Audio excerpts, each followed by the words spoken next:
Bonjour à tous et bienvenue au Real Science Exchange, le podcast où les scientifiques de premier plan et des professionnels de l'industrie se retrouvent autour de quelques verres pour discuter des dernières idées et tendances en nutrition animale. Bonjour, je suis Clay Zimmerman, l'un de vos hôtes du Real Science Exchange et cet après-midi, nous vous parlons depuis le séminaire sur les nouveaux développements dans la nutrition des vaches en transition ici à Nantes, en France. Je ne suis pas l'hôte habituel du Real Science Exchange. Scott Sorrell n'a pas pu se joindre à nous en Europe cette semaine, mais je suis là pour le remplacer. On m'a dit que j'avais un visage fait pour la radio, mais pas une voix. J'aimerais maintenant vous présenter nos intervenants de cet après-midi, lors de la session d'aujourd'hui. Notre premier invité est le professeur Francis Enjalbert. Son sujet portait sur le stress métabolique chez les vaches laitières en période péripartum. Le professeur Enjalbert est depuis peu retraité de l'École nationale vétérinaire de Toulouse. Notre deuxième invité est le docteur José Santos de l'Université de Floride. Son sujet du jour était la choline, un nutriment essentiel pour les vaches laitières. Et notre troisième invité est le docteur Philippe Verdelage. Et son sujet était « Stratégie du monitoring des vaches laitières, hautes productrices en période de transition ». Alors, qu'est-ce que vous avez dans votre verre ce soir, José? Eh bien, mon verre, c'est pour la plante. Probablement un assemblage de merlot avec du cabernet franc et du petit verre d'eau. Peut-être un peu d'autre chose, non? Je pense que nous buvons tous la même chose ici ce soir en nous imprégnant de la culture locale ici en France. Eh bien, je vais commencer avec vous, docteur Enjalbert. Pouvez-vous nous donner un bref résumé de ce que vous avez abordé aujourd'hui? In French or in English? Comme vous préférez, alors ce sera en français. Bien oui, nous avons parlé ce matin de stress métabolique chez la vache laitière en péripartum, qui doit en fait faire face à un ensemble de défis avec une intrication entre des défis nutritionnels liés à l'évolution très rapide des besoins alimentaires et une évolution plus lente de l'ingestion, des changements de ration, mais aussi des défis qui ont pour origine des processus inflammatoires et immunitaires, je dirais, fortement sollicités pendant cette période, et cet ensemble de défis crée une situation à risque élevé, et une gestion imparfaite de ces risques peut conduire à des maladies nutritionnelles ou à des conséquences parfois moins visibles mais économiquement importantes, qui sont des conséquences sur la production laitière, sur la reproduction ou une diminution des défenses immunitaires. Thank you. Est-ce que vous pourriez nous donner un résumé de votre intervention d'aujourd'hui? Oui, eh bien, dans ma présentation, j'ai essayé de donner un bref historique de la choline en tant que nutriment pour les bovins laitiers. Si je devais résumer cela rapidement, je dirais que la choline répond aux critères d'un nutriment qui devrait être inclus dans l'alimentation des vaches laitières, en particulier pendant la période de transition, pour de nombreuses raisons que nous avons abordées durant la présentation. Docteur Verdelage, pouvez-vous nous donner un résumé de votre intervention? Oui, donc moi j'ai abordé un petit peu les aspects pratiques, je dirais, d'encadrement du management de cette période de transition, en reprenant un petit peu quatre sujets stratégiques que sont la gestion de l'hypocalcémie et la prévention de cette hypocalcémie, tout ce qui tourne autour du statut énergétique, reprendre un petit peu des éléments concernant le challenge inflammatoire, immunitaire et puis tous les aspects stress autour de cette période de transition et enfin rapidement les enjeux au niveau de la qualité du lait.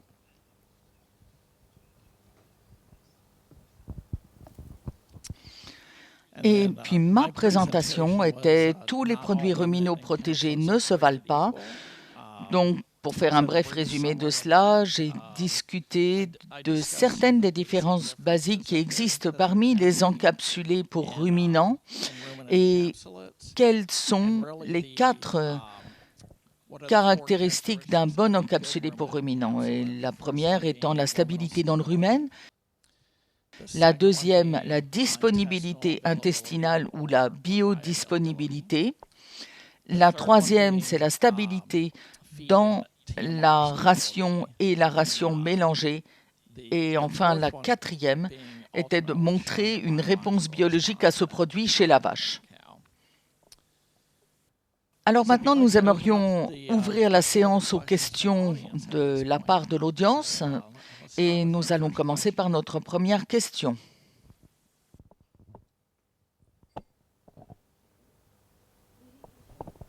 Bonjour, Laurent Thiocourt.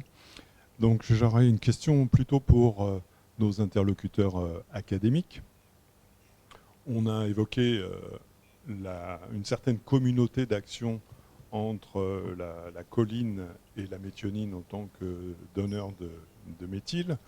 C'est le premier point. Le deuxième, c'est qu'on a vu les recommandations en méthionine pendant cette phase de préparation au vélage augmenter énormément, avec des chiffres jusqu'à hauteur de 35 grammes par jour proposés par les gens de l'Illinois. Qu'en est-il de l'intérêt de la choline pour des doses de méthionine aussi élevées?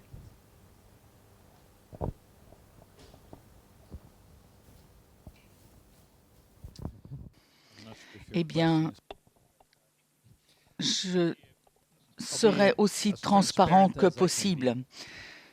Je pense que nous ne savons pas vraiment quels sont les besoins spécifiques en acides aminés des vaches avant le vélage. Je pense que nos connaissances sont encore très limitées dans ce domaine. Nous en savons beaucoup plus sur les besoins en acides aminés pendant la lactation en raison de l'extraction par la glande mammaire et des expériences des réponses à la dose que nous avons réalisées. Je suppose que votre question est liée à l'interaction entre la méthionine et la choline. Et si je donne un régime très riche en méthionine avant le vélage, comment intégrer la choline là-dedans? Donc, mon opinion personnelle, et vous pouvez la prendre avec des pincettes, comme on dit, c'est que je pense que nous comprenons bien les acides aminés, en particulier la méthionine, un peu moins la lysine et beaucoup moins d'autres acides aminés pendant la lactation. Et nous devrions formuler des régimes pour l'équilibre des acides aminés pendant la lactation. Mais je ne suis pas sûr que nous devions supplémenter avec des acides aminés ruminaux protégés avant le vélage à ce stade. Oui, donc je vais vous dire cela parce que nous pouvons facilement satisfaire les besoins en protéines métabolisables de la vache en utilisant des régimes sans acides aminés ruminaux protégés. Ça ne veut pas dire qu'elles n'en ont pas besoin, mais je pense qu'à ce stade, nous ne le savons pas vraiment. Et la raison pour laquelle je dis cela, c'est que la plupart de notre littérature n'a pas distingué les effets avant et après le vélage. La plupart des expériences sur les acides aminés, à quelques exceptions près, pendant la transition, ont été réalisés avant et après. Jamais regardons avant, après ou la combinaison des deux. Il y a quelques expériences qui ont supplémenté, où on a supplémenté uniquement avant, uniquement après et les deux. Et elles ne soutiennent pas la supplémentation avant le vélage. Et il y a des expériences dans lesquelles la quantité de protéines métabolisables totale avant le vélage a été étudiée. Et si la vache est multipare, vous n'avez toujours pas de réponse. Et dans de nombreux cas, même vous avez un effet négatif en ajoutant trop de protéines métabolisables. Et chaque fois que vous avez des effets négatifs, vous devez suspecter que nous ne savons tout simplement pas assez de choses sur le sujet. Il n'y a pas de chiffres fixes à recommander car nous n'avons pas assez de connaissances. Maintenant, la même faiblesse existe dans la littérature sur la choline. La plupart de nos expériences sur la choline sont avant et après. Et à chaque fois, c'est la même histoire. Donc, dans les expériences de collines que je vous ai montrées aujourd'hui et dans beaucoup d'autres réalisées par d'autres chercheurs, nous avons suppléé en méthionine protégée du rumen, en particulier en raison de cette interaction qui existe entre la méthionine et la choline. Nous avons donc essayé d'éliminer une éventuelle carence en méthionine pour éviter que l'effet de la choline soit dû à une sous-alimentation en méthionine. Ce n'était pas le cas. Je pense qu'en grande partie dans la littérature, la plus récente des expériences menées à l'Université de Floride ou à l'Université d'État du Michigan ou à l'Université du Wisconsin, où toutes les vaches ont reçu de la méthionine rumino-protégée en supplément. Dans notre cas, elles ont reçu 250 à 300 grammes de farine de sang de haute qualité qui fournit beaucoup d'histidine et de lysine. Nous avons donc essayé de traiter, d'isoler l'effet de la choline. Et si vous me demandez si je dois faire des recommandations sur la choline en fonction de la quantité de méthionine que je donne, je vous dirais très honnêtement qu'à ce stade, nous ne le savons pas. Mais je dirais avec une certaine certitude qu'avec les régimes classiques, même lorsque vous supplémentez la méthionine, vous devriez supplémenter la choline pendant la période de transition. Maintenant, en revenant aux acides aminés protégés en général, je pense qu'il y a un rôle majeur pour les acides aminés protégés dans les régimes de lactation. Je pense que nous ne savons tout simplement pas quel est leur rôle aujourd'hui dans les régimes prépartum. Est-ce que l'un des autres intervenants souhaite ajouter quelque chose? Alors, question suivante. Oui, merci. Je suis Valérie Moisan de Technovet Export et ma question est pour Monsieur Zimmermann. Vous avez parlé de produits soumis à des tests de congélation. Et vous l'avez très bien fait, mais pourquoi avez-vous abordé ce sujet? Est-ce que c'est pour les produits de boulangerie ou est-ce que c'est pour des produits de ruminants que vous avez trouvé certains produits congelés? Et où est-ce que cela se produit? Ah, c'est une très bonne question. Les exemples dont j'ai parlé concernaient des encapsulés pour ruminants. Donc nous faisons beaucoup de tests sur nos produits ainsi que sur les produits concurrents. Il nous arrive occasionnellement de trouver des produits concurrents qui ne sont pas stables au gel ou au dégel. Et j'ai montré quelques images de ces produits où vous pouvez voir des fissures dans le revêtement. Donc, certainement, selon le climat d'un pays ou l'endroit d'où provient ce produit, il existe des endroits où les encapsulés peuvent être exposés à des épisodes de gel ou de dégel, soit pendant le transport, soit à la ferme. Donc, si les produits ne sont pas stables au gel ou au dégel, je suppose que vous devez en être conscient, car vous allez perdre l'efficacité du produit s'il passe par ce type de conditions environnementales.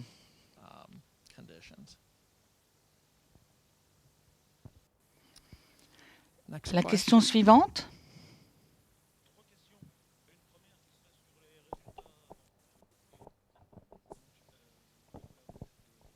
Thanks very much. Nicolas Omnes de CCPA. Nous avons beaucoup parlé des besoins et de la choline. Pensez-vous que Cornell ou le NASEM ou ces systèmes vont bientôt inclure la choline dans les exigences? J'étends la question dans le monde francophone. Est-ce que on peut penser à, alors je ne sais pas comment va s'appeler la nouvelle version de Cystali dans l'avenir, mais est-ce qu'on peut penser avoir des recommandations ou des demandes de choline dans le système français? On peut y penser. La réponse positive, on peut y penser, mais je ne suis pas sûr qu'on l'ait fait. Voilà, donc je pense que ça n'est pas pour demain, en tout cas. Alors, au niveau des recommandations américaines, je laisse la parole à José Santos, mais au niveau INRA, alors je n'ai jamais fait partie des groupes de travail qui ont établi les recommandations INRA, mais je pense que les données sont actuellement considérées comme insuffisantes, comme ça a été fait dans les recommandations NASEM récemment aux États-Unis, pour arriver à des recommandations chiffrées. Voilà. Et je n'ai pas entendu parler de réflexion sur des recommandations chiffrées au niveau de l'INRA. Voilà. Oui, eh bien, Évidemment, dans les publications la plus récente aux États-Unis, qui est le NASEM, nous n'avons pas de directive pour la colline. Cela date de 2021. Dans le livre que vous avez lu, dans le chapitre sur les vaches en période de transition, ils abordent la colline en tant que nutriment. Et dans le modèle, ils estiment l'apport de colline à partir des valeurs des tables des aliments. Mais il n'y a pas de seuil d'alerte indiquant que vous n'ayez pas fourni assez ou que vous êtes en dessous de la quantité absorbable requise.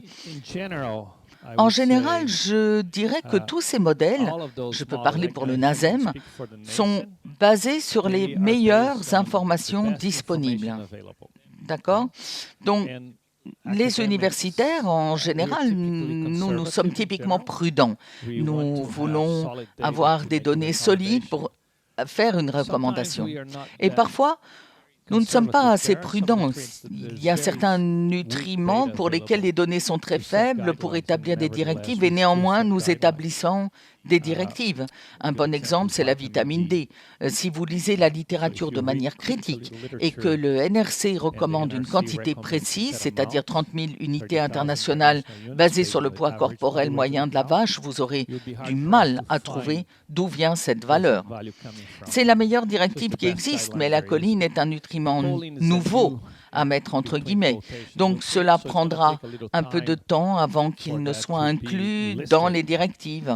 Et je pense qu'une partie de cela, comme je vous l'ai montré précédemment, est due au fait que la choline doit être protégée des dégradations du rumen.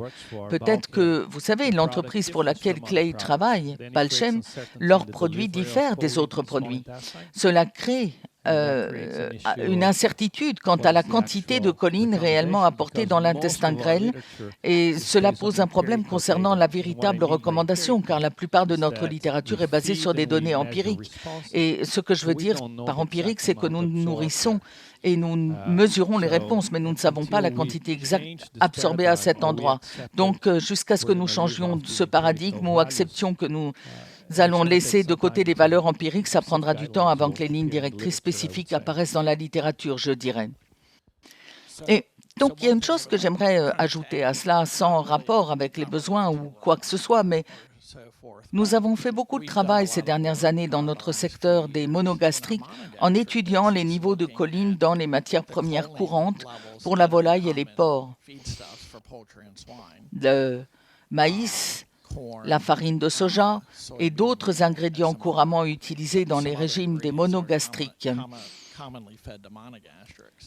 Et ce qui se passe au fil du temps, c'est que les niveaux de choline dans ces ingrédients sont bien inférieurs à ceux qui figurent dans les bases de données disponibles. Et cela peut certainement affecter les taux d'alimentation en choline chez les monogastriques. Il n'y a pas autant de choline dans ces ingrédients que ce que l'on trouve habituellement dans les bases de données. Cela n'affectera pas vraiment les ruminants car la choline y est fortement dégradée, mais c'est un fait intéressant.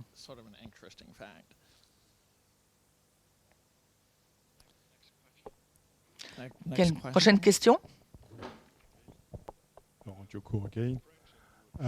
Laurent Thiocourt encore. Le système de paiement du lait en France et en Europe est basé sur le volume, mais aussi sur la teneur en protéines et en matières grasses. La supplémentation en choline a-t-elle un impact sur ces teneurs, sur la composition du lait ? Cela dépend de comment, oui, parce que vous avez mentionné que le volume de lait augmente. Mais qu'en est-il de la teneur en protéines et en matières grasses? Oui, mais rappelez-vous que la valeur et le volume du lait que j'ai mentionné n'est pas ajusté en fonction des composants, ce qui signifie que le rendement en matières grasses et en protéines augmente, mais la concentration pas nécessairement, d'accord ? Donc, vous trouverez des expériences où la teneur en matière grasse augmente, mais ce n'est pas aussi répétable que le rendement en matière grasse. Aux États-Unis,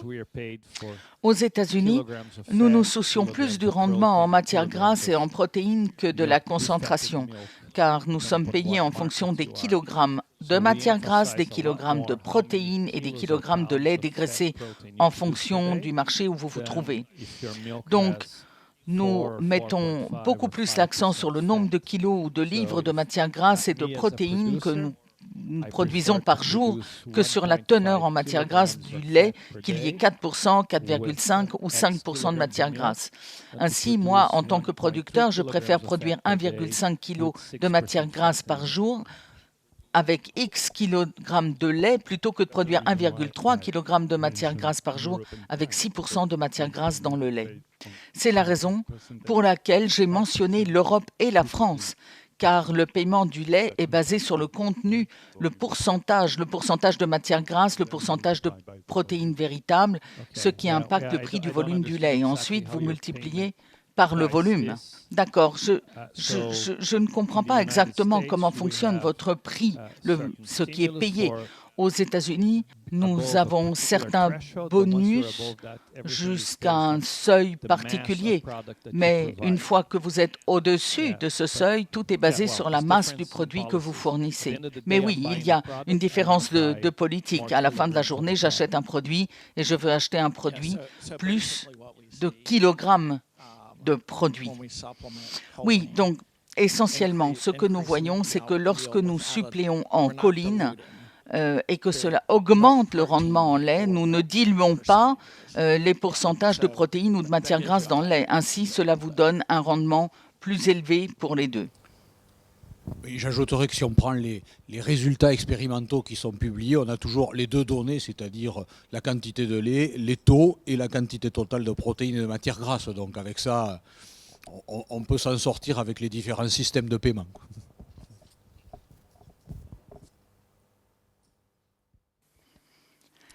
La question suivante. Bonjour. 3 questions. Une première qui serait sur les résultats annoncés de la colline. J'ai pas eu les croisements, j'ai peut-être pas suffisamment fait attention, mais j'ai pas eu les croisements des niveaux de calcium, niveau BACA, les UF, la matière azotée sur ces essais-là. Ça, c'est première question. La deuxième qui est un petit peu la suite, c'est quelle est pour vous votre priorité, je dirais, aujourd'hui dans les recommandations déjà Belcam, UF, protéines, calcium, phosphore, BACA et pourquoi pas lysine, méthionine si aujourd'hui il y en avait, voire dosage de choline. Mais j'ai cru comprendre qu'en effet il n'y avait pas forcément de préconisation aujourd'hui à ça. Et 2 dernières questions qui étaient plus sur des aspects cahier des charges, qui étaient l'aspect non OGM sur la lysine. Si j'ai bien compris, aujourd'hui, elle est protégée, mais d'une manière, en partant d'une huile OGM. Nous, en France, on a beaucoup de cahiers des charges où l'aspect OGM est décrié. Donc, ça, c'est un frein pour le développement de ce type de produit. Et idem pour la choline, qui, elle, est sur une huile de palme. Et la France est aussi un peu contre les huiles de palme. Alors, je ne sais pas s'il y a d'autres solutions, ou si, d'un point de vue étiquetage et réglementation, on a le droit de formuler différemment pour pouvoir utiliser. Mais aujourd'hui, c'est 2 contraintes, je dirais, sur vos produits qui limitent leur développement fortement, je dirais, dans nos régions à cahier des charges.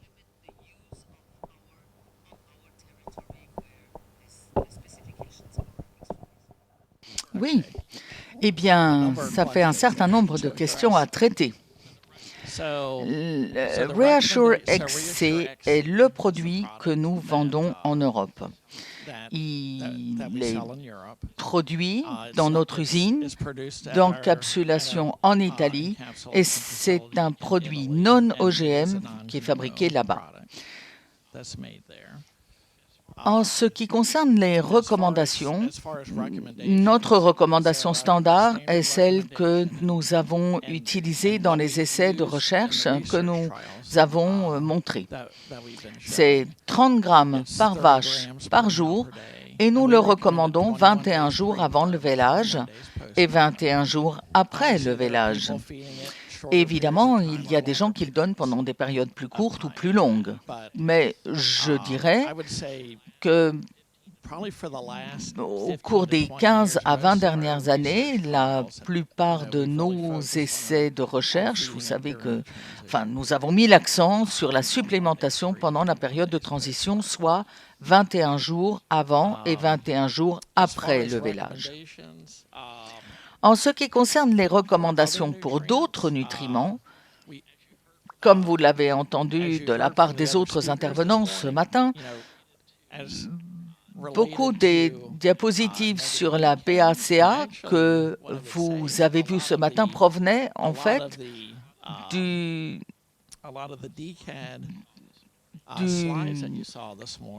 laboratoire du Dr Santos et de la méta-analyse qui a été partagée. Donc, je vais probablement le laisser en parler un peu car je pense qu'il voudra sans doute vous en dire plus.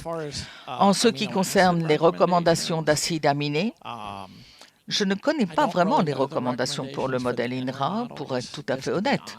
Certes, comme l'a mentionné le Dr Santos plus tôt en répondant à l'une des questions, ces vaches fraîches, les vaches en début de lactation, sont très sensibles à la supplémentation en acides aminés. Donc, les chiffres que je connais ou les recommandations que je suis plus habitué à utiliser sont basées sur le modèle de Cornell, le modèle CNCPS. Et je pense que la meilleure façon d'aborder ces recommandations en matière d'alimentation en acides aminés est de mesurer les grammes d'acides aminés métabolisables par mégacalorie d'énergie métabolisable. Donc, si je devais nourrir une vache fraîche vélée du point de vue de la lysine, nous visons généralement entre 3,0 et 3,2 grammes de lysine métabolisable par mégacalorie de M. Et du point de vue de la méthionine, nous visons généralement entre 1,10 et 1,19 grammes par mégacalorie de M.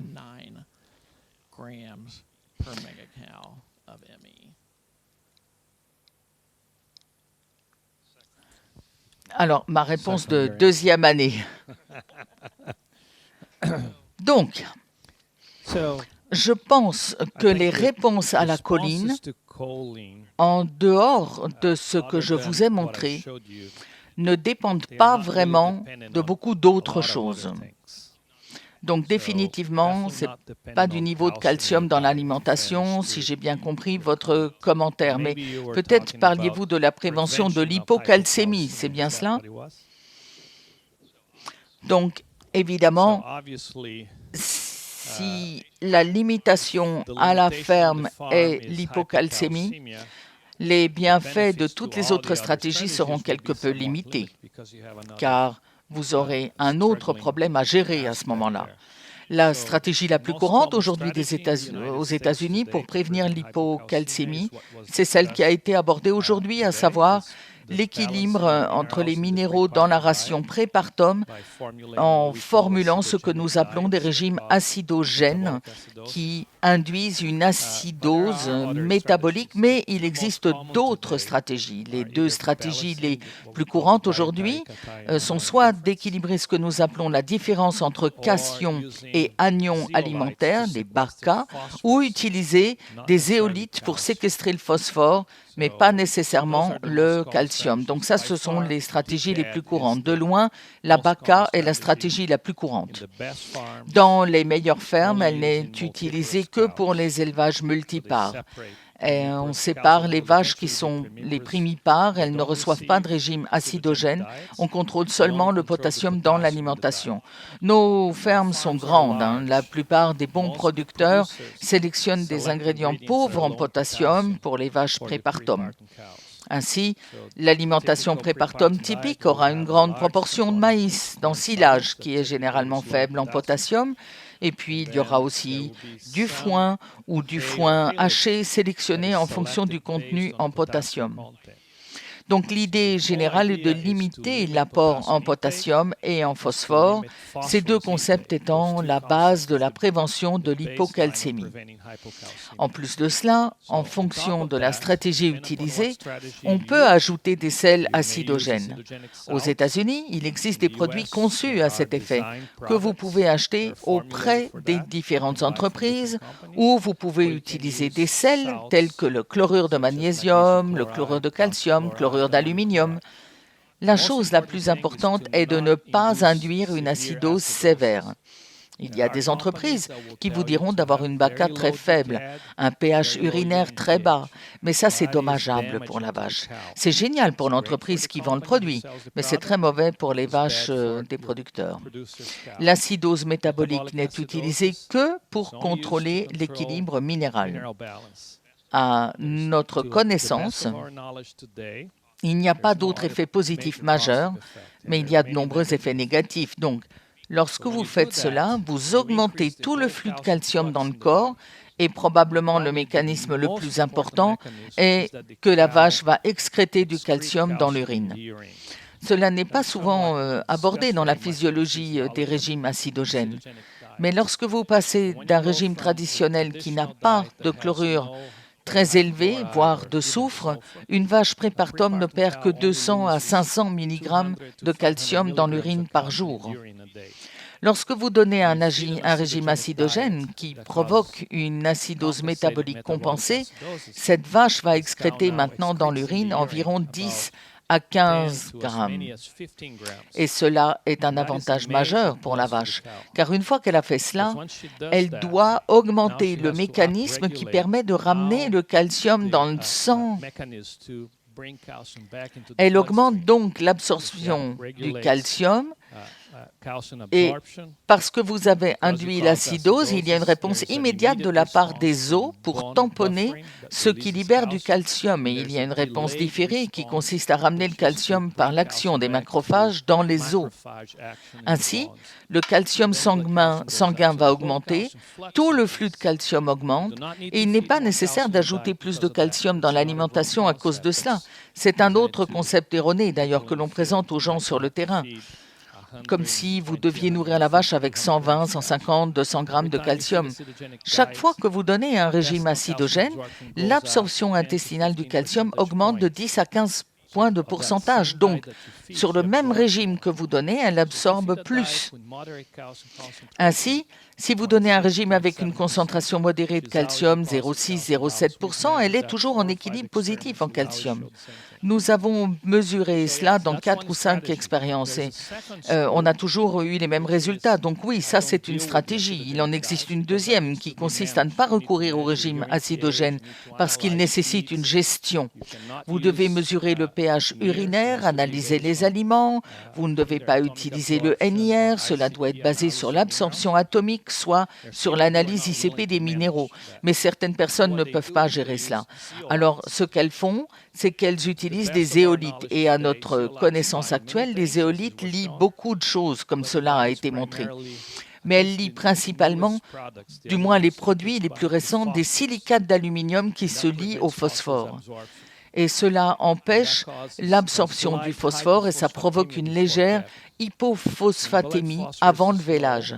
Lorsque le phosphore sanguin est faible, l'os ne sécrète pas une hormone appelée le fibroblast growth factor 23, facteur de croissance 23. Ainsi, ce FGF23 est une hormone qui régule le phosphate sanguin, d'accord ?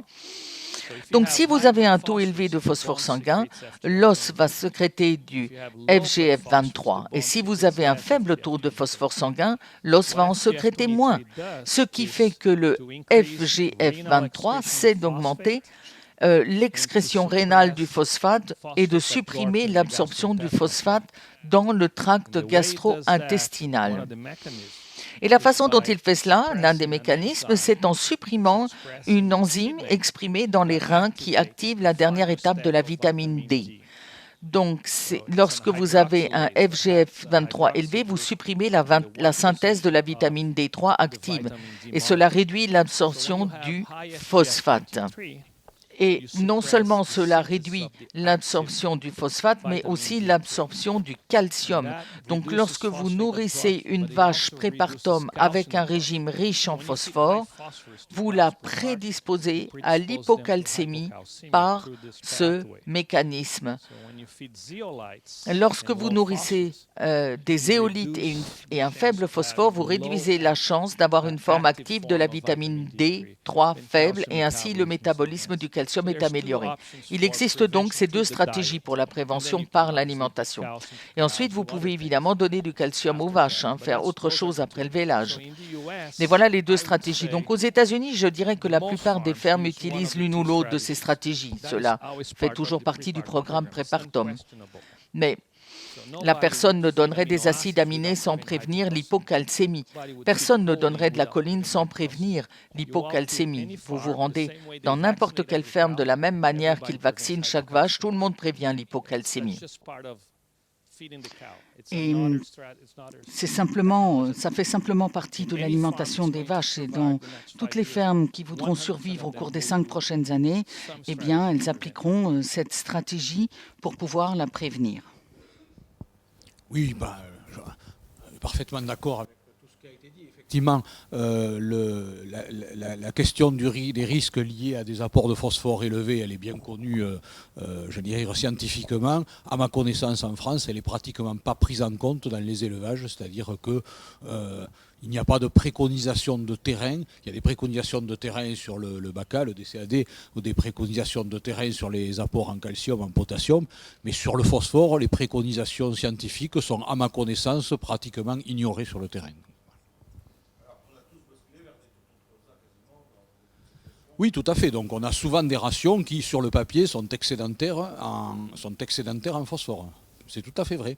Et donc c'est peut-être effectivement un point sur lequel, sur le terrain, les conseillers de terrain devraient se pencher un petit peu, en particulier dans des cas d'échec ou d'insuffisance de résultats sur des stratégies habituelles.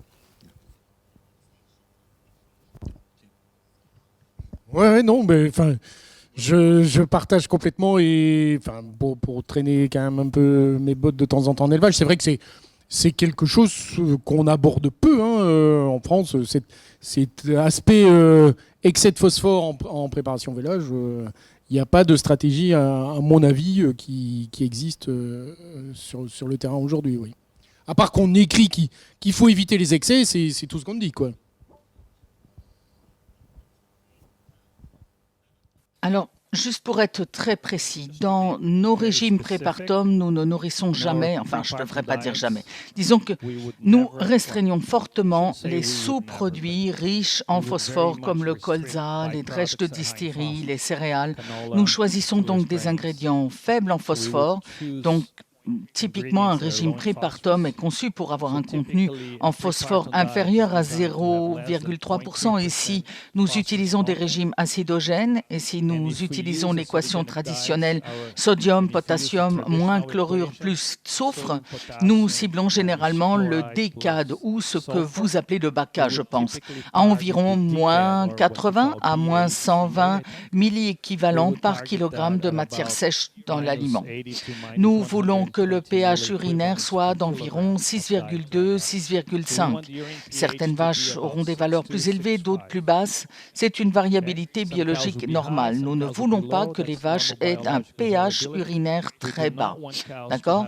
Parce que si vous regardez les courbes de titration du pH urinaire, vous pouvez avoir un pH urinaire très stable lorsqu'il est très alcalin, comme le 8,2, 8,3. Si je nourris une vache en lactation avec un régime traditionnel, chaque vache aura un pH urinaire entre 8,2 et 8,4.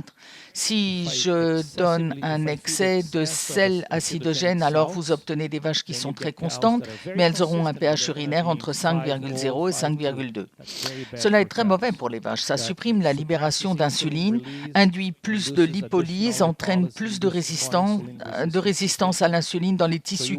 Donc vous voulez que vos vaches aient un pH compris entre 5,8 et 7. Et vous obtiendrez donc une moyenne d'environ 6,2, 6,4. Et cela nécessite une surveillance. Les bonnes fermes aux États-Unis ont toujours un employé qui vérifie le pH urinaire 2 fois par semaine. Moi, j'ai commencé dans l'industrie de l'alimentation au début des années 1990 et aux États-Unis, c'était très courant à l'époque de nourrir des niveaux très élevés de phosphore dans nos régimes alimentaires pour les vaches laitières, tant pendant la lactation que même en prépartum. et les régimes BACA négatifs ne fonctionnaient pas très bien. Ça, c'est la stratégie utilisée dans les années 90, c'est-à-dire utiliser des régimes BACA négatifs. Avec ces niveaux élevés de phosphore prépartum, nous n'avions pas de très bons résultats dans ces troupeaux. Je me souviens qu'il y avait des troupeaux qui donnaient jusqu'à 60 grammes de phosphore prépartum. C'est une catastrophe. C'était courant de voir 45 à 50 grammes. C'était vraiment habituel et nous n'avons pas besoin d'être aussi proches de ces valeurs et pourtant nous avons des programmes de transition pour les veaux très réussis.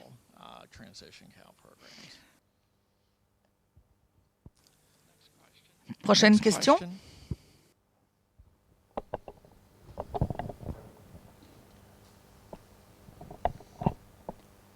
Merci. Alors, cette question s'adresse à tous. D'un point de vue pratico-pratique en élevage, donc on est autour de la transition, d'accord. Quels sont vos avis sur des marées en préparation à 21 jours, des marées en début de tarissement à 60 jours, et l'autre côté après le vélage, d'aller jusqu'au pic, jusque garder la pleine dose pour les hautes productrices. Voilà, c'est une question pratique sur l'utilisation.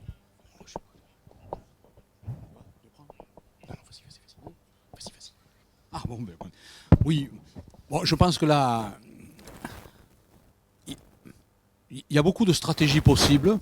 Je pense que parmi celles que vous avez évoquées, il y en a une qui a évité, qui est de donner une ration de prépartum, une ration dite close-up pour les Américains, 2 mois avant le vélage. Là, ça fait quand même long. À l'ajout de choline. Alors, si c'est pour l'ajout de choline, je passe le micro à José. J'avais compris que c'était sur les stratégies préparatoires. Alors, je vais faire une mise en garde ici. Je pense que toutes les recherches que nous menons sont faites dans le but d'être pratiques. Nous menons des recherches dans des fermes qui doivent payer leurs factures. Et les expériences, les résultats aussi doivent être applicables aux fermes commerciales. Donc, je ne distingue pas ce que nous faisons dans la recherche et ce que nous mettons en œuvre dans les fermes. Je pense que ce que nous faisons est très pratique et surtout appliqué.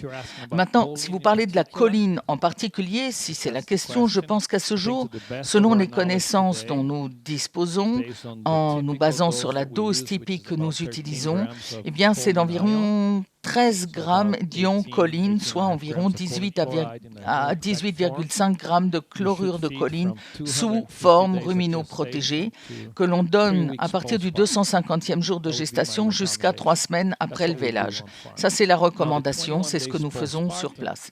Maintenant, les 21 jours après le vélage sont variables en fonction de la place dans le groupe de vaches fraîches vélées, du taux de vélage et de la politique de la ferme. Certaines fermes, si une vache est en très bonne santé, peuvent la déplacer dans le groupe des vaches de haute production après 2 semaines. Donc, elle ne restera pas 21 jours. Il y a des nuances en fonction de chaque ferme, mais la plupart des fermes aux États-Unis déplacent les vaches vers le groupe des vaches prêtes à véler 1 ou 2 fois par semaine. Si c'est 1 fois par semaine, ça varie plus ou moins 3 jours, mais disons qu'un lundi, les vaches sont déplacées, les employés vont là-bas, déplacent toutes les vaches qui sont à 253 jours, plus ou moins 3 jours, et elles sont toutes envoyées dans le groupe de transition. Mais ensuite, uniquement pour le groupe des vaches fraîches. Pas besoin de donner de la choline supplémentaire au groupe des vaches en haute production?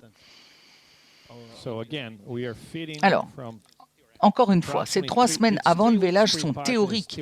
Nous basons toutes nos décisions sur le nombre de jours de gestation. C'est ainsi que nous procédons. Chaque ferme détermine le moment où les vaches sont déplacées avant le vélage en fonction du nombre de jours de gestation. Ainsi, cette vache qui sera déplacée à 253 jours, plus ou moins 3 jours, vers le groupe qui reçoit la supplémentation en choline, maintenant elle vèle. Elle va dans une case en début de lactation, qui est un endroit où on fait beaucoup d'efforts pour identifier les problèmes, les maladies, prendre des mesures. Ce régime alimentaire comprend de la choline rumino-protégée. Donc, cette vache, elle peut y rester 2 semaines si elle est en très bonne santé, ou bien 4 semaines si c'est une vache qui ne va pas très bien. En moyenne, elle y reste 21 jours. Et qu'est-ce qui se passe après ? À la dose que nous utilisons aujourd'hui, qui est donc de 13 grammes d'ion choline, et avec les quelques expériences que nous avons menées, il n'y a pas de justification à la supplémentation après 21 jours. Cela ne veut pas dire que les vaches ne réagissent pas à cela. Le problème, c'est qu'elles réagissent à la choline après cette période. Mais il faut leur donner une très grande dose, 35 à 40 grammes de choline ionique. Et ça devient une décision économique. Donc, cela fait maintenant 10 ans et demi que je travaille chez Balchem. Je vais vous dire qu'au début, lorsque je suis arrivé dans l'entreprise, nous n'aurions jamais imaginé supplémenter avec Reassure plutôt pendant la période prépartum. La recommandation de 21 jours prépartum, cela nous convenait très bien, nous étions à l'aise. Mais il y a quelques recherches récentes qui montrent des effets épigénétiques chez les veaux nés de vaches supplémentées avec Reassure.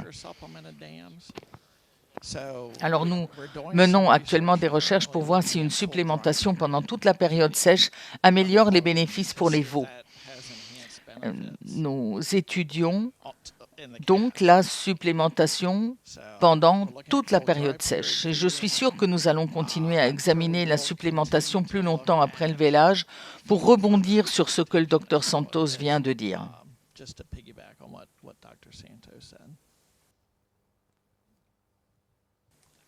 Encore une question ?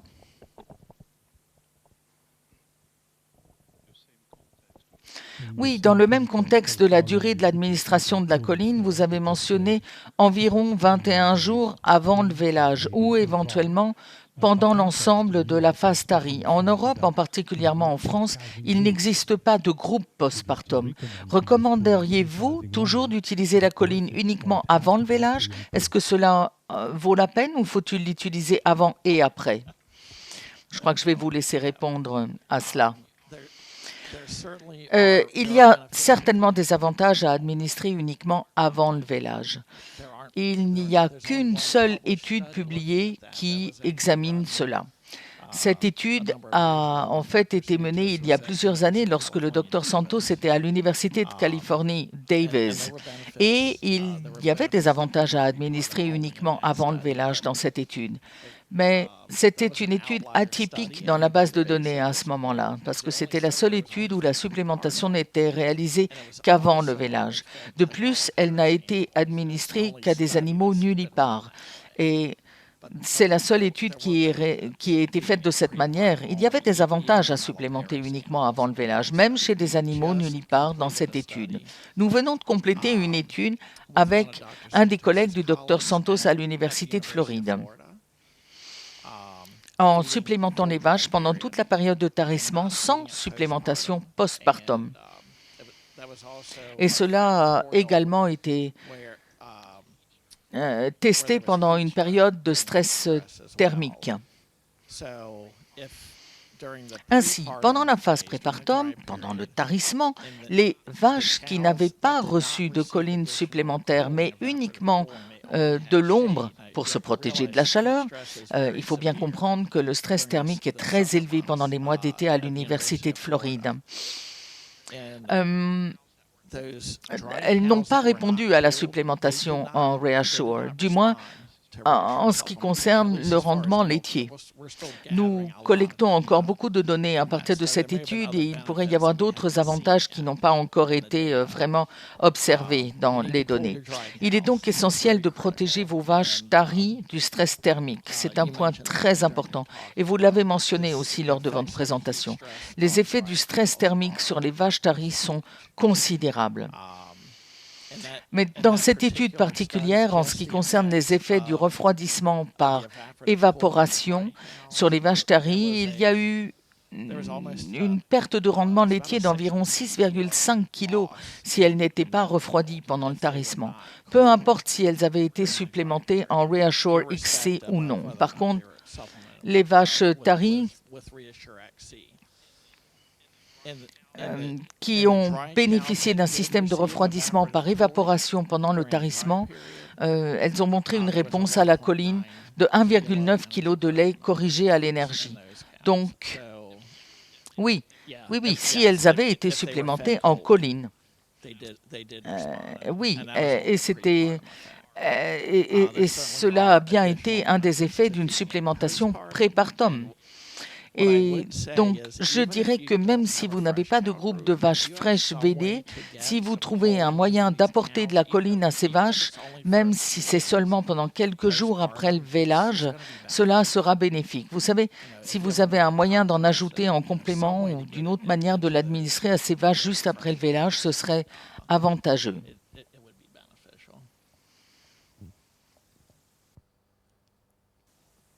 Question suivante.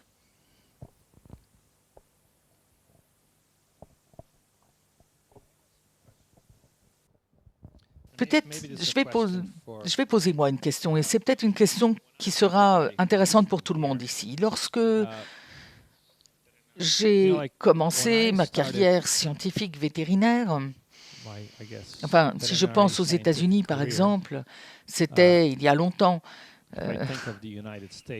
La vache laitière typique aux États-Unis produisait 9000 kilos de lait. Ça, c'était la moyenne des 9 millions de vaches laitières lorsque moi, je suis arrivé aux États-Unis. Aujourd'hui, la vache laitière moyenne aux États-Unis, elle en produit 12 000 kilos sur les 9,2 millions de vaches laitières. Et sur certains élevages, il y a même beaucoup de vaches qui produisent 16 000, 17 000 kilos. Et moi, j'aime à penser que la vache d'aujourd'hui est en meilleure santé que lorsque j'ai commencé ma carrière. Pour être tout à fait honnête, lorsque je vais dans des fermes, que je vais dans les meilleurs élevages, ces fermes produisent 4 à 5 000 kilos de plus. Nous avons une augmentation continue d'environ 140 kilos par an entre l'augmentation génétique et tout ce qui est fait pour ces vaches. J'ai toujours du mal à saisir ce concept selon lequel, parce que ces vaches produisent plus, nous créons un monstre. J'entends ce genre de choses de plus en plus souvent ici. Donc, quel est l'avis général en France ? Parce que moi, je visite des fermes aujourd'hui qui produisent en moyenne 55 kilos par jour. J'étais sur 4 élevages il y a environ un mois. Elles produisent en moyenne entre 45 et 52 kilos de lait corrigé par énergie par jour sur les 12 derniers mois. Une ferme avait 52 000 cellules somatiques. Ils avaient 0,3% de déplacement de caillettes en une année. Ils avaient, je crois, pour toute l'année, une incidence de mammites avec des cas répétés qui étaient de 220 cas pour 1000 vaches, soit 22%. Et la mortalité dans les 60 premiers jours était de 2,8%. Donc si je regarde ces chiffres que j'ai vus dans beaucoup d'élevages, aujourd'hui, ils sont bien meilleurs qu'il y a 30 ans. Et si je devais faire des associations, je dirais que nous inverserions probablement notre concept aujourd'hui. Vous savez, dans le passé, quand j'étais à l'école, entre guillemets, on disait augmenter le rendement laitier réduit la reproduction. Augmenter le rendement laitier fait ceci, fait cela. Aujourd'hui, je conclurais probablement que l'augmentation du rendement laitier améliore la reproduction, que l'augmentation du rendement laitier améliore, etc. Mais j'ai encore du mal à comprendre ce concept selon lequel nous avons fait du mal aux vaches parce qu'elles sont devenues plus productives. Certes, une grande partie de cette augmentation de la production est due à ce que nous avons appris à mieux gérer les vaches, que nous avons complètement détruit l'ancienne infrastructure pour créer une infrastructure compatible avec la vache moderne. Dans le passé, nous sélectionnions des vaches et les mettions dans des étables très mauvaises, avec une gestion très mauvaise. Aujourd'hui, nous avons conçu de belles étables. C'est comme un hôtel 4 étoiles, les stalles où elles se couchent. Nous avons une ferme en Floride on nettoie 3 fois par jour les stalles. On ratisse, on ajoute du sable 3 fois par jour pour ces vaches. Elles se couchent littéralement dans un hôtel 5 étoiles. Ces ces vaches produisent 110 livres de lait corrigé pour l'énergie chaque jour. Donc, j'ai toujours du mal à comprendre ce concept selon lequel nous avons été mauvais envers les vaches parce qu'elles produisent trop de lait. Mais j'aimerais entendre peut-être des commentaires plus généraux aussi de la part des gens ici.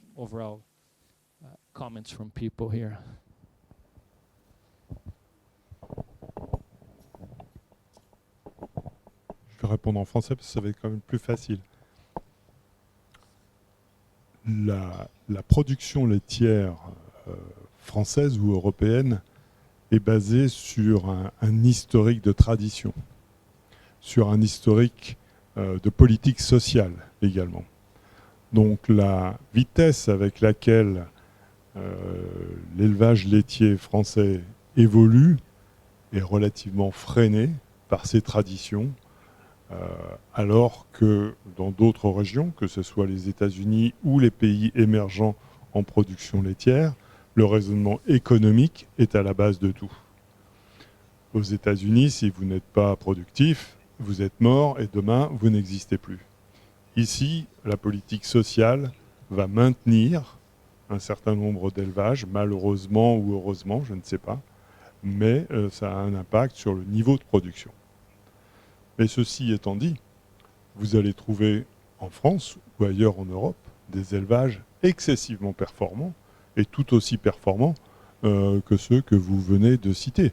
Si vous regardez la top liste européenne ou française, il y a des vaches à 15 000 avec des taux de 45, 33, sans aucun problème. Ce n'est pas la génétique ou le savoir-faire qui vont manquer, mais d'une façon plus moyenne, c'est le poids des traditions et la volonté de maintenir de petites structures en place pour le côté social.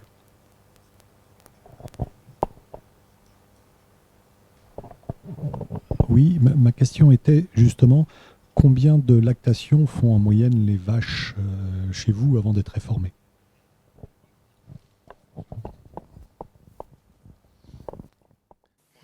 Eh bien, c'est un excellent point. Donc, aux États-Unis, l'élimination des vaches, à quelques exceptions près, lorsque l'on élimine des vaches, c'est toujours une décision économique. Je ne sais pas, je vais vous donner un exemple. Les gens éliminent cette vache à cause d'une mauvaise reproduction. Je ne connais pas un seul producteur qui vendrait une vache qui n'est pas gestante et qui produit 40 kilos de lait. En général, les producteurs éliminent les vaches parce qu'il y a un animal qui, s'il entrait dans le troupeau, serait plus rentable, ou bien à cause parce que ces animaux ont une maladie infectieuse ou qu'elles ont eu un accident ou d'une mort naturelle. Enfin, donc, en général, c'est une décision économique. Maintenant, pour répondre très spécifiquement à votre question, notre moyenne de lactation aujourd'hui est de 2,9. Donc, la vache quitte la production à 66 mois. La vache moyenne, dans les 9,3 millions de vaches, selon la dernière enquête aux États-Unis, a 66 mois, soit 2,9 lactations. Si vous regardez l'âge de la première mise bas de nos vaches, en moyenne, c'est 24,5 mois. Et notre intervalle de mise bas aujourd'hui est de 390 jours et il diminue chaque année d'environ un demi-jour.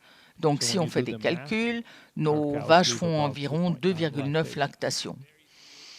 Très peu de fermes ont un renouvellement de moins de 25% par an. Notre renouvellement typique serait de 29 à 33% par an, dont 5 à 6% sont dus à la mort. Et le reste, c'est parce que c'est plus rentable de remplacer la vache par une génisse pour diverses raisons. Faible production à cause de la lactation prolongée, faible production à cause d'une mamite survenue plus tôt dans la lactation, etc. Mais enfin, vous savez, c'est un mélange de facteurs. Mais si vous me permettez, je voudrais juste revenir sur le point précédent. Je pense que vous avez 100% raison.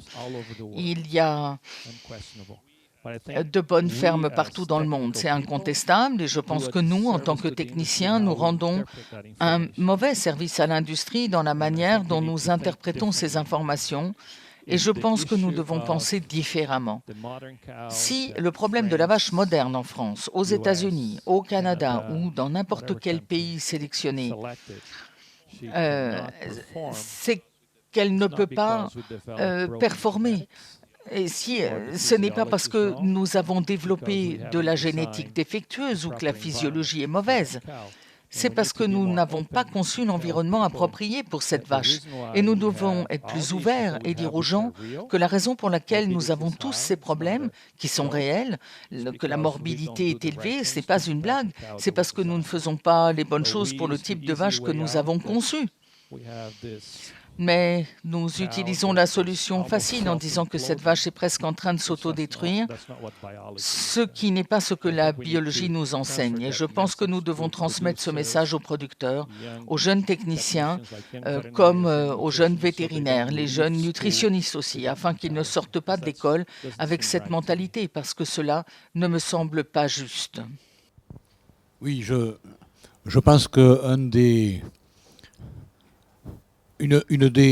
réponses supposées à la question était, vu les niveaux de production, une durée de vie plutôt plus faible des vaches aux États-Unis que chez nous, ce qui n'est pas le cas, effectivement. Et je pense que dans les raisons qui conduisent au fait que, entre guillemets, malgré des productions beaucoup plus élevées que la vache laitière moyenne en France, le taux de réforme ne soit pas plus élevé, tient un petit peu à la réponse que tu as faite, Laurent, c'est-à-dire qu'il y a des raisons sociales qui font qu'on maintienne des élevages dans lesquels la compétence de l'éleveur ou sa motivation n'est pas parfaite, et dans lesquels les conditions de vie et d'environnement que l'on offre aux vaches ne sont pas optimales. Et j'en citerai comme seul exemple la discordance forte qu'il y a entre ce que José vient de nous décrire sur l'allottement des vaches avec un lot de début de lactation, un lot de haute productrice, un lot de faible productrice, etc.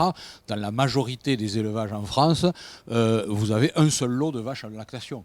Donc ils reçoivent toute la même ration, sauf s'il y a effectivement une distribution individualisée, ce qui est de plus en plus souvent le cas avec les systèmes de robots. Mais la base de la ration est la même pour tout le monde. Et dans beaucoup d'élevages, il y a aussi un seul lot de vaches taries. Il n'y a pas un far-off et un close-up. Donc un seul lot de vaches taries. Et donc on offre des conditions, et pour ce qui me concerne, nutritionnelles, en tout cas pour ce qui concerne mes compétences et mes préoccupations, des conditions nutritionnelles qui ne sont pas parfaitement adaptées à chaque stade physiologique de vache. Et je pense que ça ne contribue pas à leur longévité.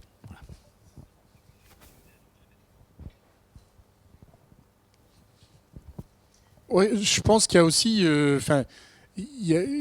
pense que ce lien entre une productivité qui pénaliserait la reproduction, la santé ou autre, je pense que ce lien, comme Dr Santos l'a dit, je pense qu'il faut qu'on l'oublie. Il y a aujourd'hui des études qui montrent que à l'échelle du troupeau, plus ta production augmente, plus tes performances de repos sont bonnes. À l'échelle du troupeau, parce que derrière, il y a un management qui est bon, il y a un éleveur qui est bon, il y a des encadrants, des conseillers qui sont bons, mais à l'échelle du troupeau, plus tu produis du lait, meilleur est ta repos. À l'échelle de la vache, au sein de ce même troupeau, c'est différent. Effectivement, on garde un effet de plus ta vache produit, plus tes performances de repos à l'échelle de la vache au sein d'un même troupeau, plus ça pénalise.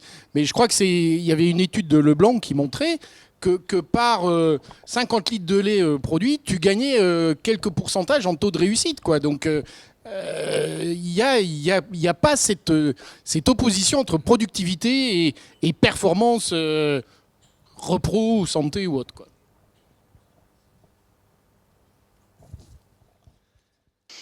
Eh bien, merci beaucoup. Je viens d'entendre dernière prise de parole. Donc, cela a été une excellente discussion aujourd'hui. Je voudrais remercier notre public d'être resté avec nous. Et j'aimerais demander à chacun de nos invités de nous donner un petit message, un point clé à retenir de leur présentation d'aujourd'hui. On commence avec vous, docteur Verdelage.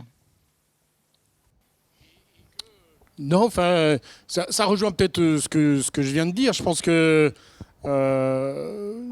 en tant que, pour la plupart, on est des conseillers en élevage, on essaye d'apporter du conseil aux éleveurs. Et je pense que malgré tout, on joue un vrai rôle à ce niveau-là et que les conseils et le management, la qualité du management qui peut être mise en place en élevage, on l'a vu à travers la maîtrise des éléments métaboliques, certes, mais aussi sur les aspects immunitaires, sur les aspects inflammatoires, etc.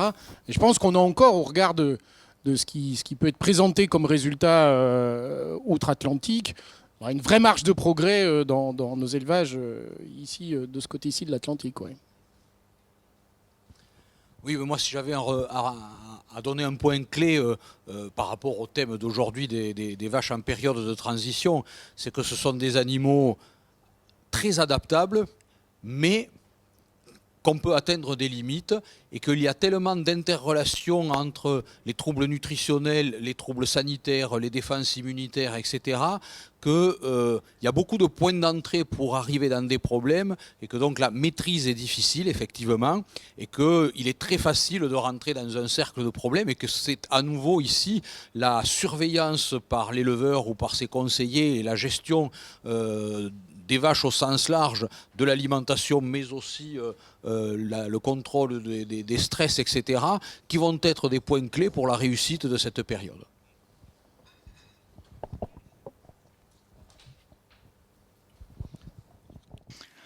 Eh bien, moi, je vais aborder mon sujet de manière spécifique, à savoir la choline rumino-protégée en supplémentation.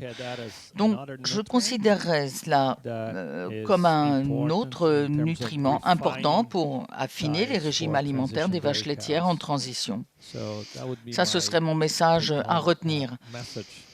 En termes de gestion globale des fermes, il y a beaucoup d'autres choses, bien plus importantes que les petits ajustements que nous appliquons au régime alimentaire. Mais pensez à la choline rumino-protégée ou à la choline qui doit être administrée sous forme de produits rumino-protégés comme un nutriment qui bénéficie à la performance des vaches et à leur santé. Voilà comment je résumerai ma présentation. Merci. Mon message à retenir serait que lorsqu'il s'agit de produits encapsulés pour ruminants, il est important de garder à l'esprit l'aspect de la stabilité de la ration. C'est un aspect souvent négligé. Et donc, moi, je demanderais ces données lorsqu'elles sont disponibles, car il est vraiment important de savoir comment ces produits se comportent réellement à la ferme. Et sur ce, je tiens à remercier tout le monde pour avoir partagé vos connaissances, votre temps pour cette excellente conversation aujourd'hui. Et encore une fois, merci à notre public, à nos auditeurs fidèles. Merci de nous suivre à chaque épisode et de partager avec nous alors que nous explorons de nouveaux sujets. Nous espérons vous voir à chaque fois ici au Real Science Exchange où c'est toujours l'heure de l'apéro et vous êtes toujours entre amis. Merci beaucoup.